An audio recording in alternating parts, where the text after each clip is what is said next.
நம்மையெல்லாம் முஸ்லிம்களாக மூமின்களாக குறிப்பாக இருலக சர்தாரே ஆலம் ஸல்லல்லாஹு அலைஹி வஸல்லம் அவர்களுடைய சிறந்த உம்மத்தில் ஒரு நபராக, அது மட்டுமல்லாமல் என்றும் அழியாத சத்திய சுன்னத் வல் ஜமாத்து கொள்கையிலே பிடிப்புள்ள மக்களாக, அழுத்தமான மக்களாக நம்மையெல்லாம் ஆக்கி அருள் பாலித்த எல்லாம் வல்ல அல்லாஹுக்கு உரித்தா எல்லா புகழும் உரித்தாகட்டுமாக. வாழும் காலமெல்லாம் அல்லாஹ் அந்த சத்திய கொள்கையிலேயே நம்மை வாழ வைப்பானாக. நம் குடும்பத்தார்களை, நமது முஹல்லா மக்களை, சுற்றத்தார்களை எல்லாம் சத்திய சுன்னத்து ஜமாத்து கொள்கையிலே வாழக்கூடிய பாக்கியத்தை தந்து அருள் பாலிப்பானாக. மீண்டும் எனக்கு இங்கு பேச வாய்ப்பளித்த எல்லாம் வல்ல அல்லாஹுக்கு முதல்கண் நன்றியினை அல்ஹம்துலில்லாஹ் என்ற வார்த்தையின் மூலமாக தெரியப்படுத்தி, அதற்கு காரணமாக இருந்த மஸ்ஜிதினுடைய சங்கைக்குரிய தலைவர், இமாம், நிர்வாகிகள், ஜமாத்தார்கள், தாய்மார்கள் எல்லோர்களுக்கும் நன்றி கலந்த அஸ்ஸலாமு அலைக்கும் ரஹ்மத்துல்லாஹி என்பதனை மீண்டும் தெரிவித்துக் கொண்டு, வலிமார்களுடைய மகத்துவம் அதை யார் பேச முடியும்? அல்லாஹுவை தவிர வேறு யாராலும் பேச முடியாது, சொல்ல முடியாது. அவர்களுடைய மகத்துவத்தை எதை வைத்து நாம் அளவிட முடியும்? ஒன்றையும் அளவிடுறதுக்கு ஒரு கருவி இருக்குது, அளவு மானி ஒன்று இருக்குது. அல்லாஹுடைய வலிமார்களுடைய மகத்துவத்தை அளவிடுவதற்கு என்ன கருவி வைத்து நாம் அளவிட முடியும்?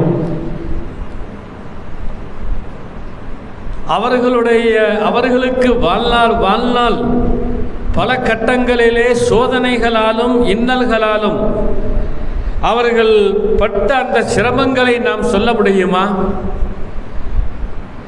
அப்படி இருந்தும் கூட அல்லாஹ்வின் மீது கொண்ட காதலால், அழியாத அல்லாஹ்வின் மீது கொண்ட பிரியத்தால் அவர்கள் அதில் ஜெயித்து நின்றார்கள், நிலைத்து நின்றார்கள் என்பதாக சொன்னால், எதை வைத்து நாம் அவர்களுடைய அந்தஸ்தை எடை போடுவது? அல்லாஹ் சொல்லுகிறான், வல்லதீன ஆமனு அஷத்து ஹுப்பல் லில்லாஹ். சொல்லக்கூடிய ஆயத்தினுடைய அந்த இடத்தில் போய் நாம் பார்க்கும் பொழுது, ஒரு அளவுகோலாக நாம் சிந்தித்து பார்க்கும் பொழுது, அந்த இடத்தை, அந்த ஆயத்தினுடைய உருவத்தை கொடுப்பதே அல்லாஹ்வுடைய நேசர்கள் மட்டும்தான். ஏனென்று சொன்னால், என்ன சோதனைகள் வந்தாலும் சரிதான்.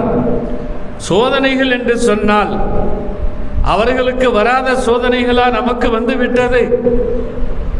அன்பியாக்களுக்கு வராத சோதனைகளா நமக்கு வந்து விட்டது? என்ன சோதனைகள், என்ன இன்னல்கள் வந்தாலும் சரிதான், அல்லாஹ்வின் மீது கொண்ட பிரியத்திலே, அல்லாஹ்வின் மீது வைத்திருக்கும் இஸ்கிலே, காதலிலே அவர்கள் ஸ்டெடியாக இருப்பார்கள், கடுமையாக இருப்பார்கள். நம்ம கதை வேற, நம்ம சூழ்நிலைகள் எல்லாம், மனநிலைகள் எல்லாம் வேற என்று சொன்னால், அது நான் சொல்லி நாம தெரியணுங்கிறது அவசியம் இல்லை. ஒரு சின்ன இடையூறு வந்துவிட்டால் அல்லாஹ்வின் மீது இருக்கிற பிரியம் அது எங்கேயோ போயிடாது. அல்லாஹ் காப்பாற்றணும். அல்லாஹ்வை வசைபாட ஆரம்பித்து விடுவார்கள், அல்லாஹ்வின் மீது அதிருப்தி கொள்ள ஆரம்பித்து விடுவார்கள். ஆனால் அல்லாஹ் ஈமான் கொண்ட அடியார்களை, ஈமானில் நிலைத்து பரிபூர்ணத்தை பெற்ற அடியார்களை சொல்லும் பொழுது, அவர்கள் அல்லாஹ்வின் மீது கொண்ட நேசத்தில் கடுமையாக இருப்பார்கள், பிடிப்பாக இருப்பார்கள். எந்த சூழ்நிலைகள், எந்த கட்டங்களிலும், எந்த இடத்திலும் அல்லாஹ்வை விட்டுவிட்டு அவர்கள் வேறு யாரையும் தேர்ந்தெடுக்க போவதே கிடையாதுங்கிறான் அல்லாஹ் தஆலா. நான் தான் அவர்களுக்கு பெரிது. இவர்கள் சொல்லுவார்கள் அல்லாஹ் தான் எங்களுக்கு பெரிது என்பதாக சொல்லுவார்கள். ஈமானில் பரிபூரணம் பெற்ற இந்த நல்லடியார்கள் அல்லாஹ்வை விட்டுவிட்டு எந்த கஷ்டத்திலும், நஷ்டத்திலும், சந்தோஷத்திலும், மகிழ்ச்சியிலும், இன்பத்திலும், துன்பத்திலும் அவர்கள் வேறு பக்கம் சாயவே மாட்டார்கள். இதுதான் அல்லாஹுடைய விலாயத்து என்ற அந்த நெருக்கத்தையும் பிரியத்தையும் பெற்றதற்குண்டான ஒரு அடையாளமாக நாம் சொல்லலாம். எதை வைத்து நாம் அவர்களுடைய அந்தஸ்தையும் மகத்துவத்தையும் நாம் எடை போடுவது? துன்னூனில் மிஸ்ரிங்கிற பெரியார் சொல்றாங்க, இன்னலில்லாஹி இபாதன், அல்லாஹுக்கென்று சில அடியார்கள் இருக்கிறார்கள். அவர்களுடைய அடையாளம் என்ன? தனிப்பட்ட அடியார்கள், விசேஷ தன்மைகள் கொடுக்கப்பட்ட அடியார்கள். அவர்களை பொறுத்தவரையில கானத்தில் பலாஉ இந்தஹும் அசலன், சோதனைகள் என்று சொல்லும் பொழுது அது தேன் சாப்பிடுற மாதிரி அவர்களுக்கு. அவர்களை பொறுத்தவரையில தேன் எவ்வளவு மதுரமாக, இனிமையாக, இனிப்பாக இருக்கும், அதுபோல்தான் அவர்களுடைய நிலை. இந்தகும், கஷ்டங்களும் சிரமங்களும் அவர்களை பொறுத்தவரையில சுகரன், அது இனிப்பு சாப்பிடுற மாதிரி, ஜீனி சாப்பிடுற மாதிரிங்கிறாங்க. சரி, ஒல் அஹ்சானும், கவலைகள் இருக்குது, அவர்களுக்கும் கவலைகள் வரத்தான் செய்யும். அந்த கவலைகளை பொறுத்தவரையில இந்தகும் ருத்தபன், இனிப்பான பழங்களை போல என்பதாக சொல்ல வருகிறார்கள். புரிந்து கொள்ள முடியாத இடங்கள் எது? அறிவுக்கு அப்பாற்பட்ட விஷயங்களை கொண்டவர்கள் தான் அல்லாஹ்வுடைய நேசர்கள். அவர்களுடைய அந்தஸ்தை நாம் எதை வைத்து எடை போட முடியும்? அவர்களுடைய மகத்துவத்தை விளங்குவதற்கு நமது அறிவு, குறுகிய அறிவு போதவே போதாதுங்கிறாங்க. சையதுனா முஹியுத்தீன் அப்துல் காதிர் ஜீலானி கௌசுல் ஆலம் ரலியல்லாஹு தஆலா அன்ஹு தங்களது தாலிமாத்துகளே சொல்ல வருகிறார்கள், அல் பலாவு அல் மசாயிபு சலாசத்து அன்வாயின், சோதனைகள் என்பதாக சொன்னால் அதை 3 கட்டங்களாக பிரித்து காட்டலாம். ஒரு அடியானுக்கு சோதனைகள், முசீபத்துகள் வருகிறது என்பதாக சொன்னால் அந்த முசீபத்துகள் அல்லாஹ் காப்பாற்ற வேண்டும். அவர்கள் வாழ்க்கை என்று சொன்னால் இப்படியும் இருக்கும், அப்படியும் இருக்கும். அப்படி வரக்கூடிய காலத்தில் நமது அணுகுமுறையும் நமது எதிர்மறையும் எப்படி இருக்கும் என்பதை வைத்துத்தான் அல்லாஹ்விடத்தில் எடை போட முடியும். சோதனைகளிட்டும் தப்பித்ததாக எந்த மனிதனையும் காட்டவே முடியாது. சோதனைகளுக்கு உட்பட்டவன் தான் மனிதன் என்பதை நாம் நன்றாக விளங்கி இருக்க அவர்கள் சொல்லுகிறார்கள், சோதனைகள் வரும் பொழுது நீ பிறரிடம் சொல்லி சொல்லி புலம்புகிறாய், எனக்கு இன்ன சோதனை, அல்லாஹ் என்ன இப்படி பண்ணிட்டானே, இந்த அல்லாஹ்வுக்கு கண் இல்லையா, காது இல்லையா, அல்லாஹ் என்ன பார்க்கலையா, அல்லாஹ் இம்மேல இரக்கம் இல்லையே. ஒரே ஒப்பாரி அல்லாஹ்வின் மீது, ஒரே குற்றச்சாட்டு அல்லாஹ்வின் மீது சொல்லி சொல்லி புலம்புறது. நான் என்ன கஷ்டத்தில் இருக்கிறேன், நான் என்ன சிரமத்தில் இருக்கேன், நான் என்ன ஆபத்தில் இருக்கிறேன், எல்லாரும் என்ன கவனிங்க, எல்லாரும் என்ன ஆபத்தை விட்டு காப்பாத்துங்க. இப்படியாக சொல்லி சொல்லி மஹ்லூக்குகள்கிட்ட, சிருஷ்டிகள்கிட்ட, நம்மை போன்ற மனிதர்கள்ட்ட சொல்லி சொல்லி வேதனைங்க சொல்லி சொல்லி சொல்லி அல்லாஹ்வின் மீது அதிருப்தி கொண்டு சொல்லி சொல்லி புலம்புறதை. இப்படி இருந்தால் இது எதனுடைய அடையாளம் என்பதாக சொன்னால் நீ செய்த பாவத்திற்கு தண்டனையாக இதை எடுத்துக் கொள்கிறாங்க. அல்லாஹு தஆலா நீ செய்யக்கூடிய குற்றங்களுக்கும் பாவங்களுக்கும் தண்டனையாக அந்த சோதனைகளை உனக்கு இந்த உலகத்தில் தந்து கொண்டிருக்கிறான். அல்லாஹ் காப்பாற்ற வேண்டும். இரண்டாவது கட்டமாக சொல்லக்கூடிய காலத்தில் சோதனைகள் வருகிறது என்பதாக சொன்னால் யாற்றையுமே ஒரு அடியான் சொல்லவில்லை, சொல்லி புலம்பவில்லை. ஆனால் அதே சமயத்தில் மனதுக்குள்ளே அவன் இறுக்கமாக, அழுத்தமாக, சிரமத்தில் இருந்து கொண்டிருக்கிறான் என்பது அது நிதர்சனமான உண்மை. ஆனால் பிறர்கிட்ட அவன் சொல்வதற்கு வெட்கப்படுகிறான். பிறர்கிட்ட அதை சொல்லி புலம்புவதை விட்டும் அவன் தவிர்த்துக் கொள்கிறான் என்பதாக சொன்னால் இந்த சோதனை என்பது நீ செய்த பாவங்களுக்கு கஃபாராங்கிறாங்க. நீ வாழ்க்கையில் செய்த பாவங்களுக்கு அது கஃபாராவாக ஆக்கப்பட்டுவிடும். முதல் தரத்தில் உள்ளவர்களுக்கு செய்த பாவங்களுக்கு தண்டனை அது, அந்த சோதனைகள். இரண்டாம் தரத்தில் உள்ளவர்களுக்கு யாற்றையும் சொல்லி போய் புலம்பலங்க, யாற்றையும் போய் குற்றச்சாட்ட சொல்லல அல்லாஹ்வின் மீது. ஆனால் உள்ளுக்குள்ள ஒரு மிகப்பெரிய ஒரு அழுத்தத்திலும் இறுக்கத்திலும் மன சஞ்சலத்திலும் அந்த சோதனைகளை, அந்த கஷ்டங்களை நினைத்து நினைத்து அவன் வாழ்கிறான் என்பதாக சொன்ன அது கஃபாரா, உன் பாவங்களுக்கு அது கஃபாராவாக எடுத்துக்கொள்ள அப்படிங்கிறாங்க. சரி, மூணாவதாக சொல்லும் பொழுது சோதனைகள் வருகிறது, கஷ்டங்கள் வருகிறது, சிரமங்கள் வருகிறது. அதை மக்களிடம் போய் சொல்லி புலம்பவும் இல்லை, மக்களிடம் போய் சொல்லி புலம்பவும் இல்லை, மனதுக்குள் வைத்து நீ அழுத்தவும் இல்லை. இறுக்கமான ஒரு கவலையான கட்டத்திலும் அந்த சோதனைகளை உன் அகத்திலும் கூட முகத்திலும் கூட நீ வெளிப்படுத்தவில்லை. ஆனால் அந்த சோதனைகளை நீ சந்தோஷமாக வரவேற்கிறாய். அந்த சோதனைகளை நினைத்து நீ மகிழ்ச்சி கொள்கிறாய் என்பதாக சொன்னால் உன் தரஜாத்துக்களை அல்லாஹு தஆலா உயர்த்துகிறான் அப்படிங்கிறாய். இதுதான் அல்லாஹுடைய நேசர்களுடைய நிலை. அவர்களுடைய மகத்துவத்தை நாம் எதை வைத்து எடை போடுவது? ஒரு வரலாற்றிலே நாம் பார்க்கிறோம், ஒரு தாபி, மத்ரஃப்ங்கிற தாபி, அவர்களுடைய ஒரு மகனார் சிறு வயதில் ஒஃபாத்தாக ஆகிவிட்டார். ஒஃபாத்தாக ஆனால் எப்படி இருக்கும்? மனித இயல்பு என்னங்கிறது அது நான் சொல்லணுங்கிறது தேவையில்லை. எவ்வளவு சோகத்திலும் எவ்வளவு சிரமத்திலும் கஷ்டத்திலும் அழுகையிலும் இருப்பார்கள். ஆனால் அவர்கள் தன்னை அலங்கரித்துக் கொண்டார்கள், அழகாக காட்சி கொடுக்கிறார்கள். இது வித்தியாசமான காட்சி. இது அறிவுக்கு அப்பாற்பட்ட, இயல்புக்கு வளமைக்கு அப்பாற்பட்ட ஒரு நிலை. இழப்புகள் என்று வரும் பொழுது ஒரு மனிதனுடைய அவன் மாத்திரமல்ல, குடும்பமே சோகத்தில் ஆக்கப்பட்டுவிடும். ஆனால் இவர்கள் தங்களை அலங்கரித்துக் கொண்டார்கள். ஒருத்தருக்கு ஒன்றும் புரியல, இது என்ன நடைமுறை, இது வித்தியாசமாக இருக்கிறது என்பதாக இவர்களை புரிந்து கொள்ள முடியவில்லையே என்பதாக சொல்லும் பொழுது அவர்கள்ட்ட போய் கேட்கிறாங்க. வேற ஒண்ணும் இல்லை, வல்லாஹி லவ் அன்ன துன்யா வமா ஃபீஹா மில்கி, இந்த உலகமும் இந்த உலகத்தில் இருக்கக்கூடிய செல்வ சுகங்கள் எல்லாமே எனது ஆதிக்கத்துக்கு எனது உடைமைக்கு வந்த பிறகு அல்லாஹ் சும்மா அகதஹா, அல்லாஹு தஆலா அதை எடுத்துக்கொண்டான் என்பதாக வைத்துக் கொள்ளுங்கள். வ வாதனி அலைஹா சுர்பத்த மாயின் மினல் ஜன்னா, அதுக்கு பகரமாக சுவனத்தினுடைய ஒரு டம்ளர் நீரை, ஒரு டம்ளர் சர்பத்தை அல்லாஹு தஆலா எனக்கு தருகிறான் என்பதாக சொன்னால், மார் ஐத்துஹா லித்தில்க சுர்பத்தி அஹலஹா, அந்த துன்யாவினுடைய செல்வ சுகத்தை எல்லாம் சொர்க்கத்தினுடைய அந்த ஒரு பானம், ஒரு சர்பத்து என்ற ஒரு டம்ளர் பானத்துக்கு இணையாக தகுதியானதாக நான் பார்க்கவே மாட்டேன்.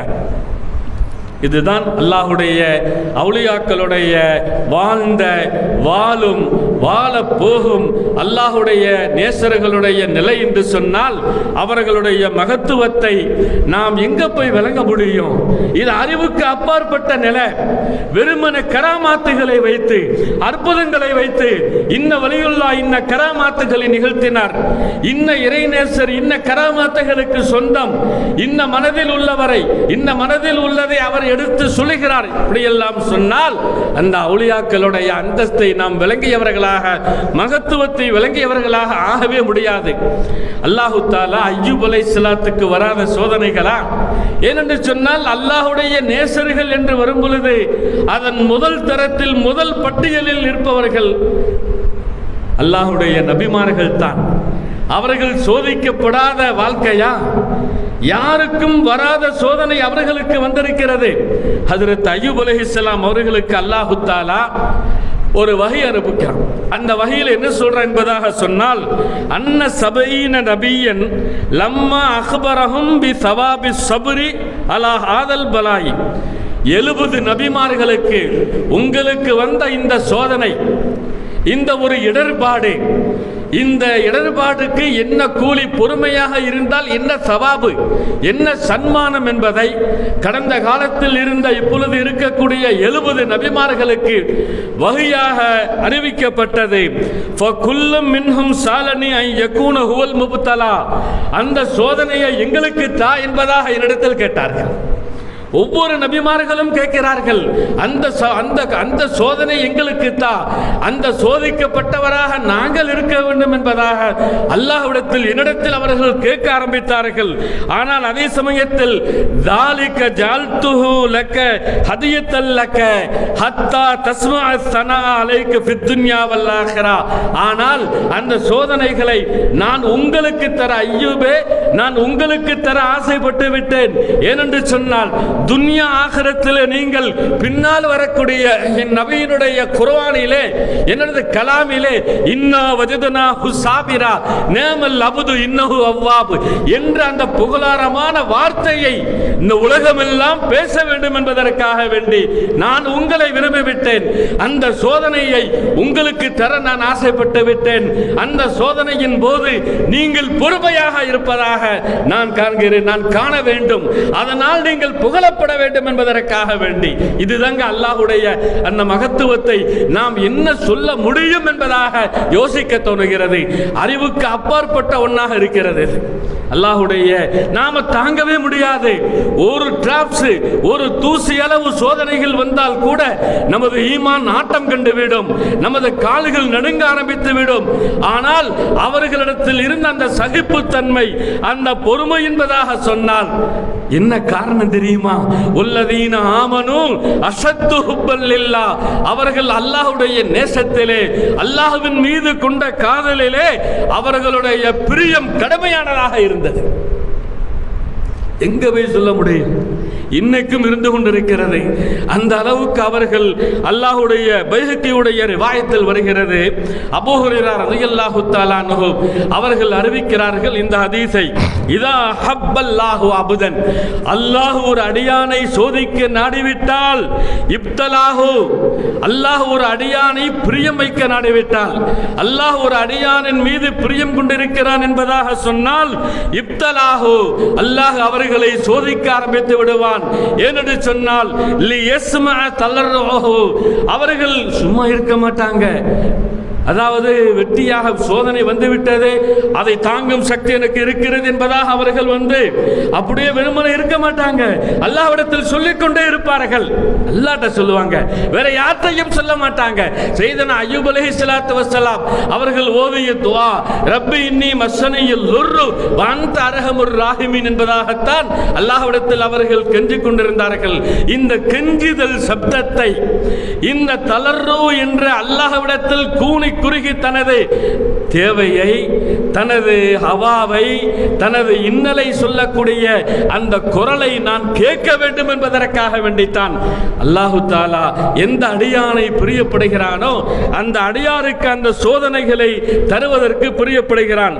முஸ்லிம் ஷரீஃப்ல வரக்கூடிய ஒரு ரிவாயத் என்னவென்று சொன்னால், இன்னல்லாஹ தாலா இதா அஹப்ப அபுதன் தா ஜிப்ரீல, அல்லாஹு தாலா ஒரு அடியானை விரும்பிவிட்டால், அல்லாஹ்வுடைய பிரியம் ஒரு அடியானிடம் இருக்கிறது என்பதாக சொன்னால் அதன் சிம்டம்ஸ், அதனுடைய அடையாளம் என்ன என்பதாக பார்த்தால், தா ஜிப்ரீல, ஜிப்ரீலை அல்லாஹு தஆலா அழைத்து சொல்லுவான், கால இன்னி உஹிப்பு ஃபுலானன், நான் இன்னாரை பிரியப்படுகிறேன், ஃபஹிப்ப, நீங்களும் பிரியப்படுங்கள் என்பதாக.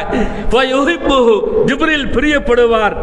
பிரியப்படுவது மாத்திரம் அல்லாமல் சும்ம யுனாதி ஃபிஸ்ஸமா, வானத்திலே அவர்கள் ஒரு குரல் எழுப்புவார்கள். அந்த குரலிலே, அந்த அழைப்பு குரலிலே என்ன சொல்லுவார்கள் என்பதாக சொன்னால், இன்னல்லாஹ யுஹிப்பு ஃபுலானன், நிச்சயமாக அல்லாஹ் பூமியில் இருக்கக்கூடிய இந்த அடியானை நேசிக்கிறான், ஃபஹிப்புஹு, நீங்களும் நேசியுங்கள் என்பதாக சொல்ல வருகிறார்கள்.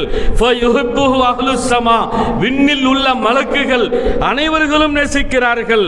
சும்ம யூலவு லஹுல் கபூலு ஃபில் அர்லி, பின்னர் அங்கீகாரத்தை பூமியில் ஆக்கப்படுகிறது.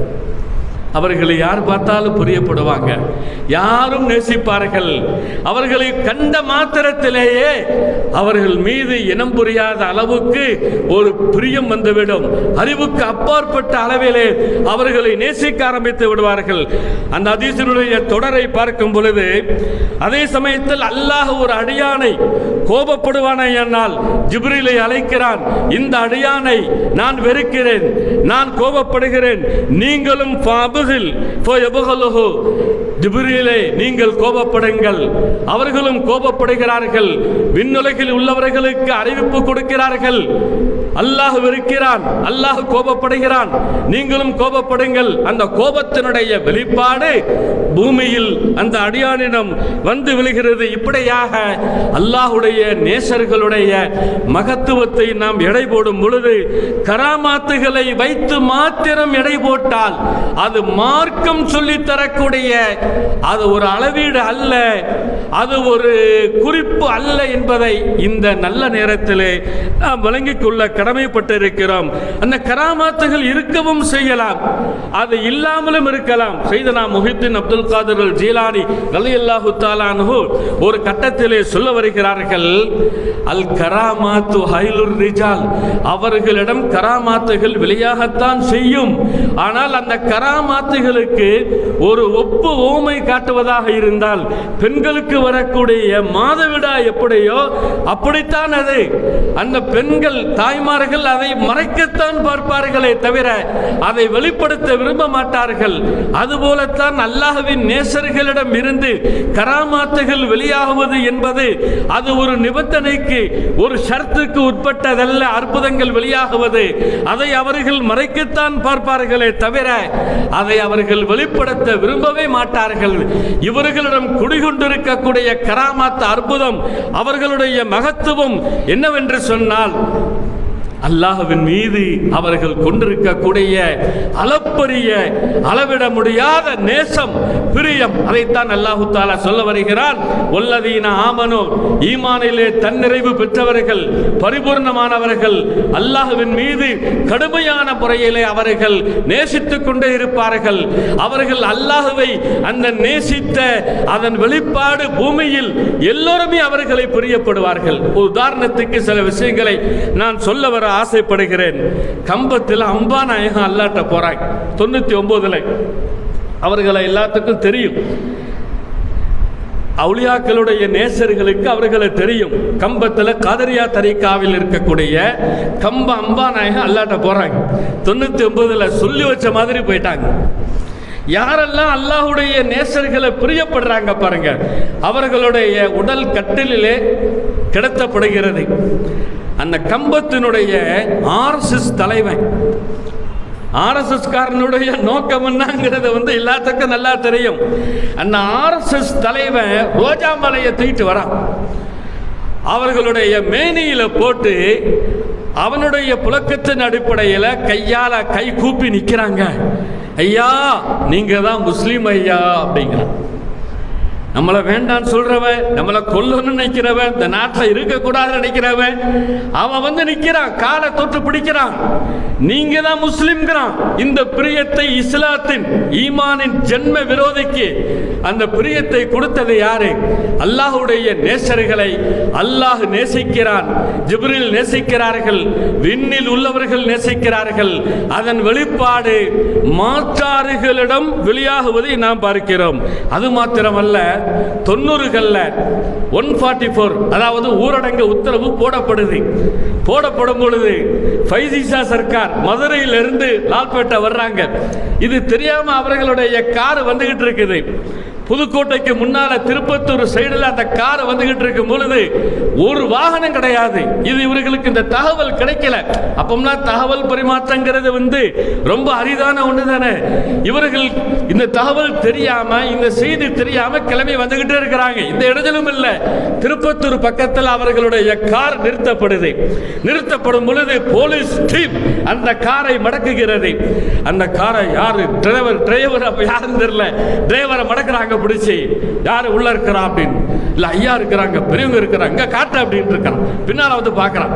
பின்னால அந்த ஐஜி டிஐஜின்னு சொல்லுவாங்க இல்லையா, போலீஸ் ஆபீசர், கதவை திறந்து சர்க்கார் அப்படியே அசாவை வச்சு வெளியில இறங்குறாங்க. அப்படியே காலில் விழுந்துட்டாங்க.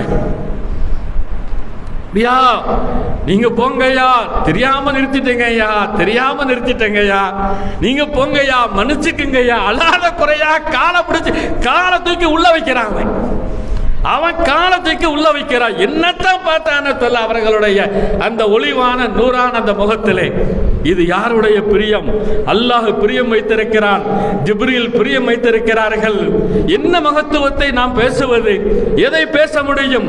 எந்த சோதனைகள் வந்தாலும் சரிதான், அல்லாஹ்வின் மீது இருக்கக்கூடிய அந்த பிரியத்திலே கொஞ்சம் கூட சமரசம் ஆகவே மாட்டார்கள், விட்டு கொடுக்கவே மாட்டார்கள், ஸ்டெடியாக இருப்பார்கள், நிரந்தரமாக இருப்பார்கள். அழியாத அல்லாஹ்வின் மீது காதலுக்கு சொந்தக்காரர்கள். அல்லாஹ்வுடைய எங்க சர்க்கார் நாயகம் ஜமால் ஷா சர்க்கார் கிப்லா குத்திஸ சிர்ருஹு ராஜீவ் காந்தியுடைய படுகொலை நேரம், அந்த நேரத்திலே செய்திகள் தெரியாம அங்காங்கே வாகனங்கள் நிறுத்தப்படுது, போக்குவரத்து தடைபடுது. செய்திகள் தெரியாம ஆயங்குடியிலிருந்து புறவாச்சரிக்கை வர்றாங்க. வந்து கொண்டிருக்கக்கூடிய காலத்தில் காட்டு முன்னார்குடி நெருங்குறாங்க.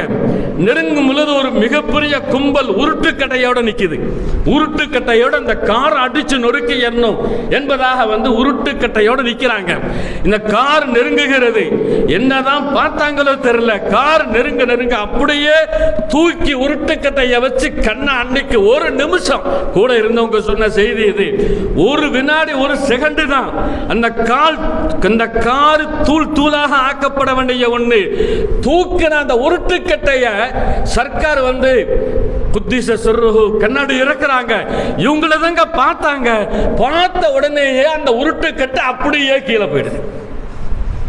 இது நிதர்சனமா பார்த்தவங்க சொன்ன செய்தி. இஸ்லாத்துக்கு வெளியில உள்ளவங்க பார்த்த உடனேயே சரண்டர் ஆகுறாங்க பாருங்க. இந்த பிரியம் அல்லாஹ்வுடைய பிரியம், ஜிப்ரீல் வைத்த பிரியம், விண்ணில் இருக்கக்கூடிய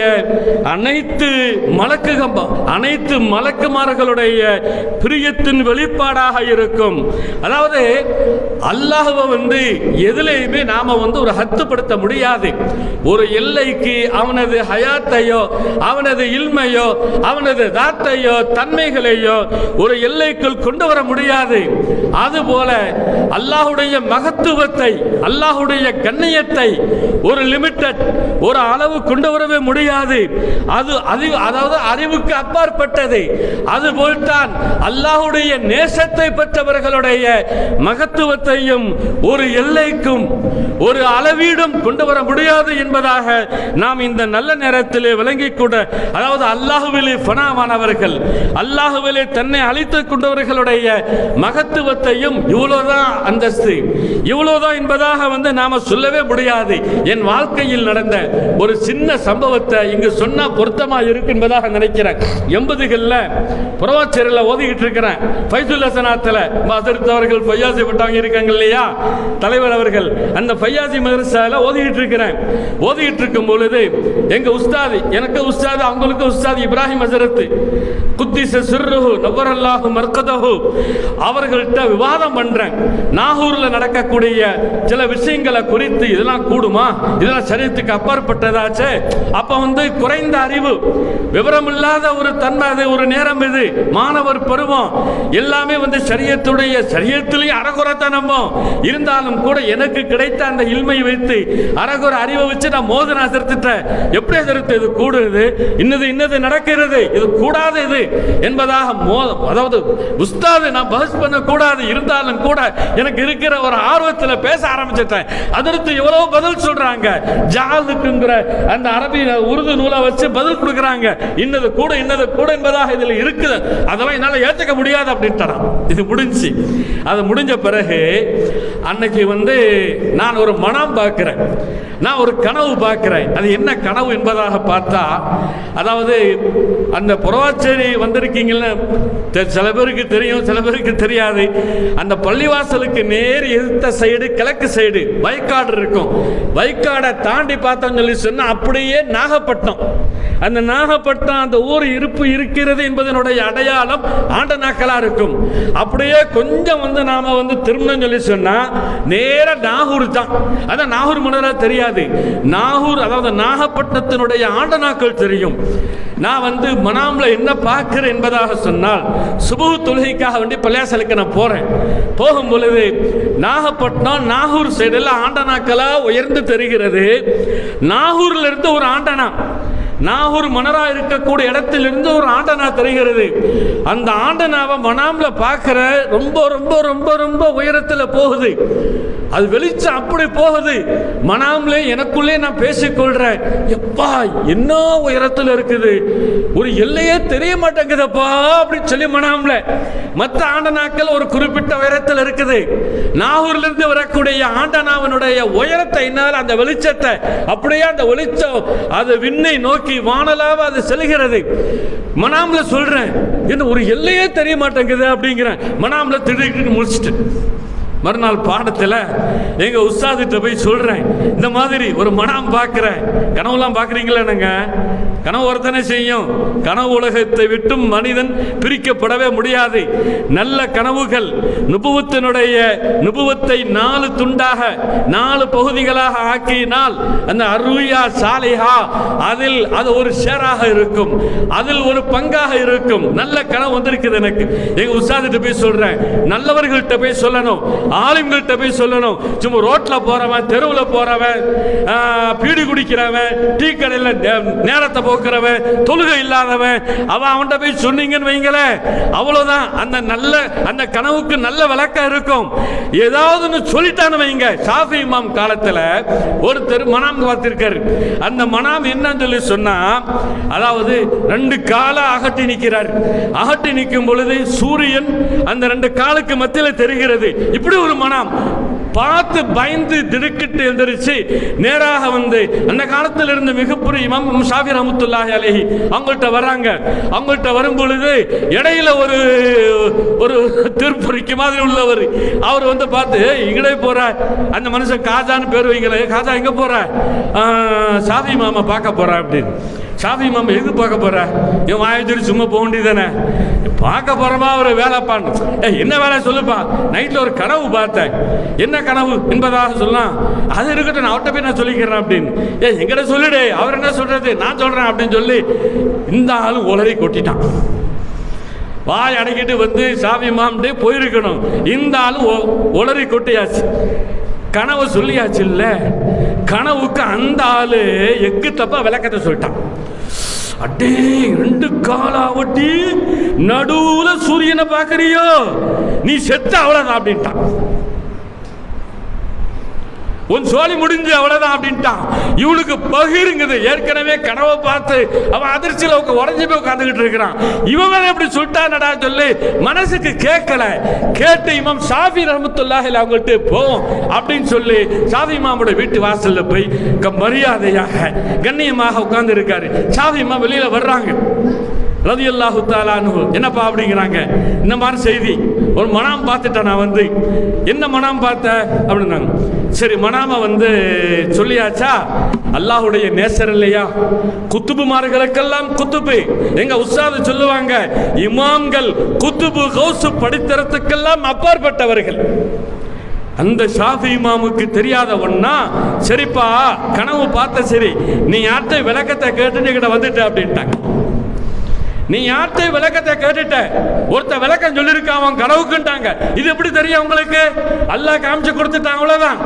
வந்து சொன்னாங்க, அந்த விளக்கத்தை பழிக்கு போ அப்படின்ட்டாங்க.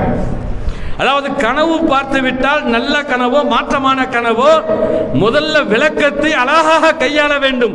அதுக்குத்தான் விவரம் அறிந்த ஆலிம்கள்ட்ட, அதாவது சாலிஹான அடியார்கள்ட்ட வலிமார்கள்ட்ட போய் சொல்லணும்.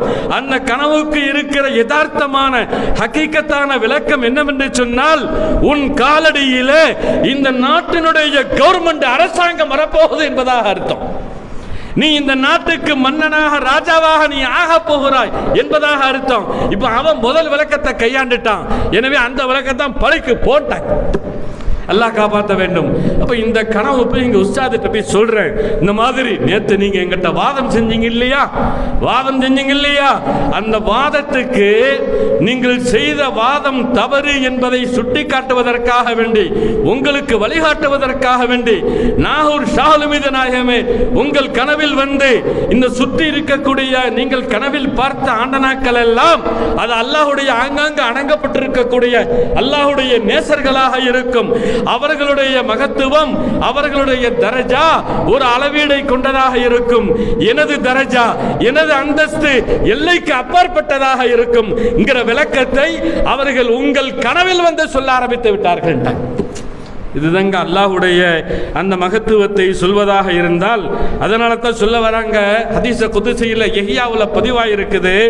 அவுலியாயி, என் அவுலியாக்கள் இருக்காங்களே, என் நேசர்கள், தஹ்த கிபாஹி, என் மேலங்கிக்கு கீழே இருக்கிறார்கள்.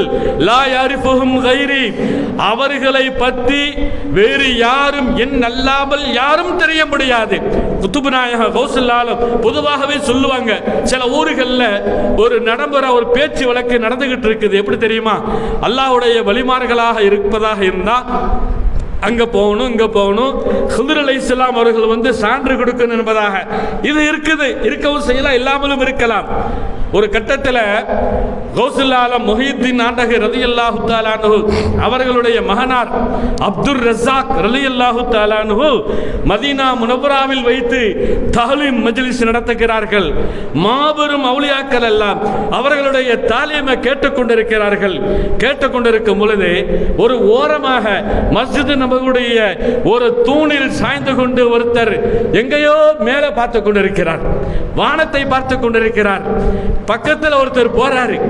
போய், ஏம்பா நீ என்ன, நீ அப்துல் ரஸாக்குடைய பயான் நடந்துகிட்டு இருக்குது. குத்துபு நாயகத்துடைய அந்த பிள்ளைகள் அப்துல் ரஸாக், அப்துல் ஃபத்தாஹ், மூசா சொல்லி செய்து மூசான்னு சொல்லி வருவாங்க, வரலாறுல வருது.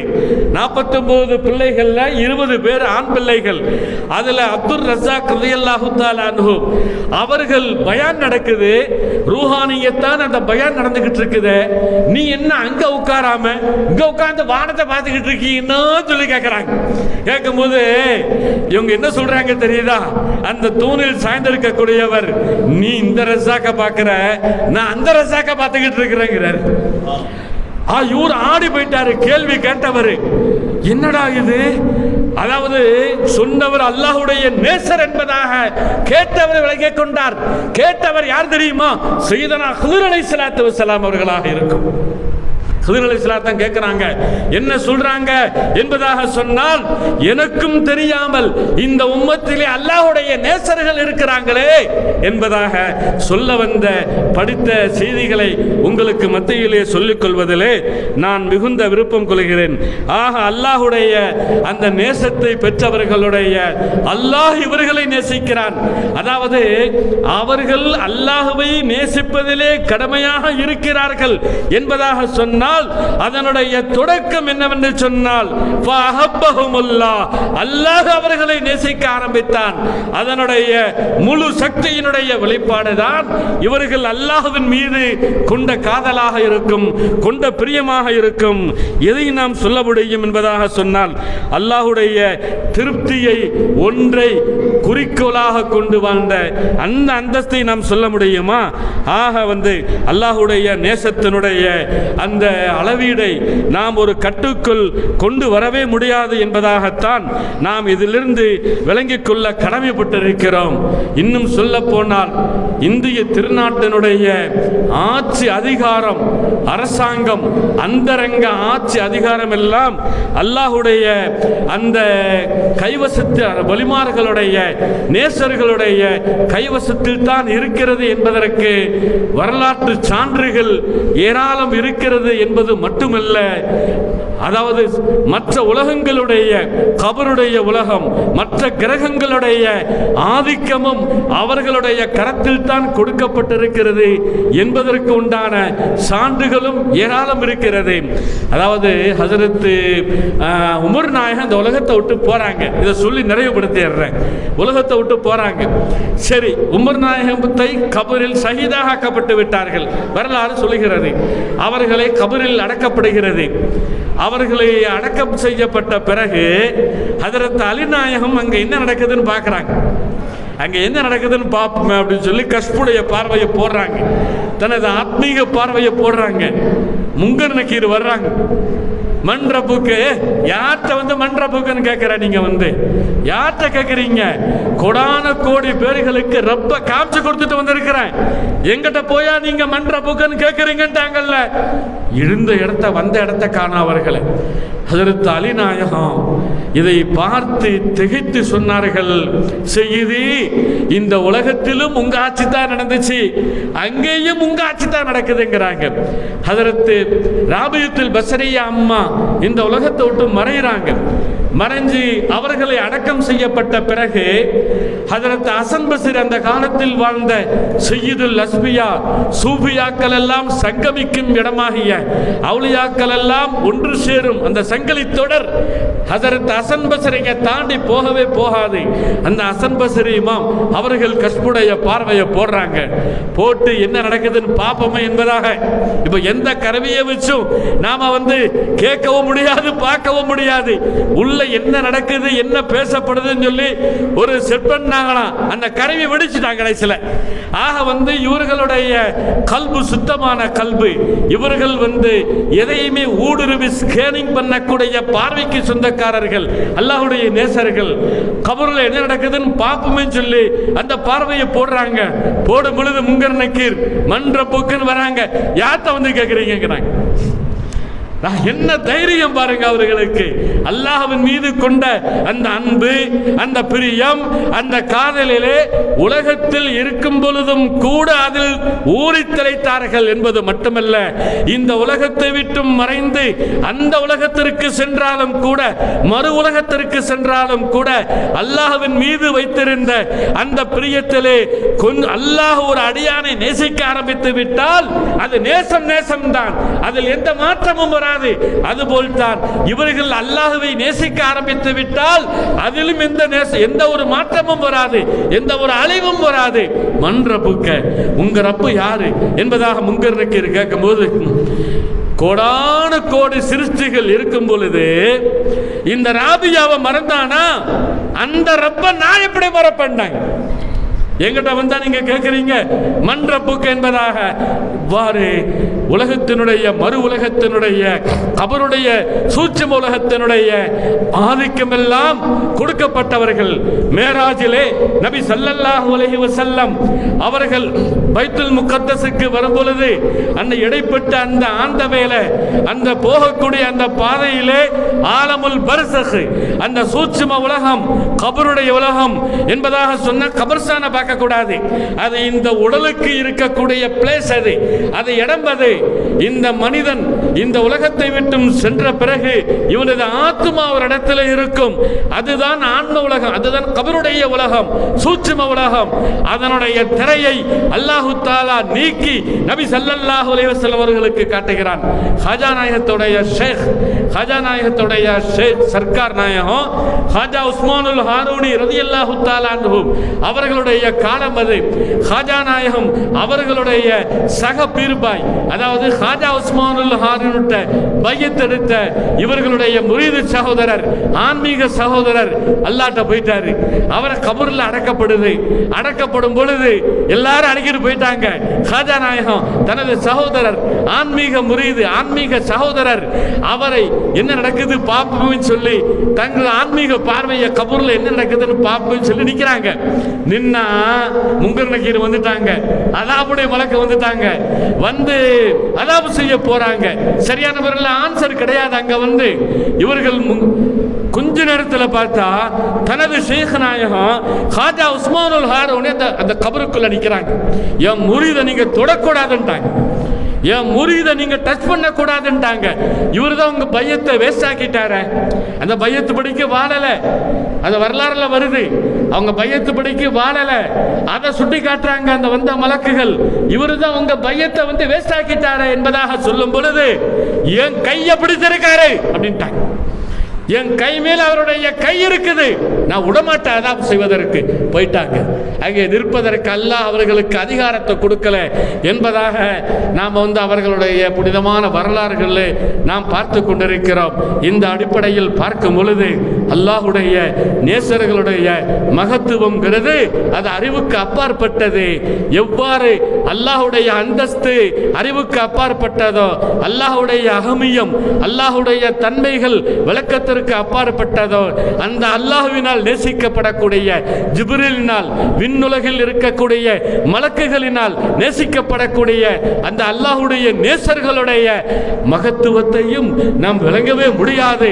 ஏனென்று சொன்னால் நாம் நாம் குறுகிய ஞானம், குறுகிய அறிவு கொடுக்கப்பட்டவர்கள் என்பதை எனது உங்களது எல்லோருடைய கவனத்திற்கும் கொண்டு வந்தவனாக, ஏதோ கொஞ்சம் கொஞ்சம் அந்த பாதையில் செல்லக்கூடிய, அல்லாஹுவை நேசித்த, அல்லாஹுவால் நேசிக்கப்பட்ட அந்த நேசர்களுடைய பாதையில் செல்லக்கூடிய மாபெரும் பாக்கியத்தை, தௌஃபீக்கை எனக்கும் உங்களுக்கும் என்றும் அல்லாஹு தஆலா தந்த அருள் பாலிப்பானாக என்று வேண்டி விரும்பி துஆ செய்த வண்ணமாக வாய்ப்பளித்த உங்கள் எல்லோருக்கும் மீண்டும் நன்றிகளை தெரிவித்தவனாக நிறைவு செய்கிறேன். வாஹிரு தாவானா அல்ஹம்துலில்லாஹி ரப்பில் ஆலமீன். அஸ்ஸலாமு அலைக்கும் வரஹ்மத்துல்லாஹி வபரகாத்துஹு.